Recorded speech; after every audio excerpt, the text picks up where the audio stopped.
Le sort de celui qui a osé défier Poutine est encore loin d'être scellé. 3 agences de presse russes l'affirment.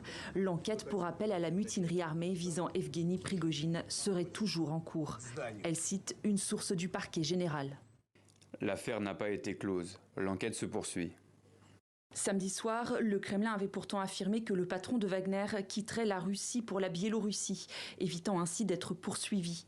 Mais l'intéressé n'a plus communiqué depuis. Où se trouve réellement Prigojine et qu'en est-il de ces hommes auxquels Poutine a promis l'immunité? 2 jours après le coup de force spectaculaire des mercenaires du groupe paramilitaire, beaucoup de questions restent sans réponse. Le Kremlin s'efforce d'afficher un retour à la normale. Les mesures de sécurité ont été levées dans la région de Moscou où les miliciens menaçaient d'avancer.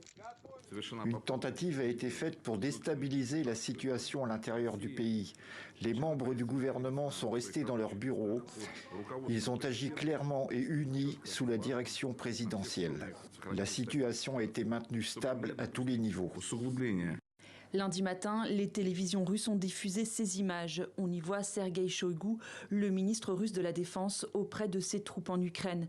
Une façon pour le président d'afficher son soutien aux militaires, accusés par Prigojine d'avoir sacrifié des dizaines de milliers d'hommes en Ukraine.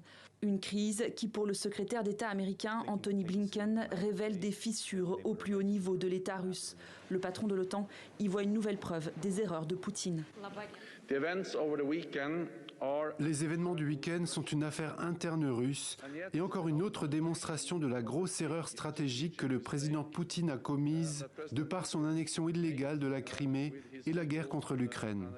Les Européens scrutent de près l'évolution de la situation, sans cacher leur inquiétude de voir la puissance nucléaire rentrer dans une phase d'instabilité.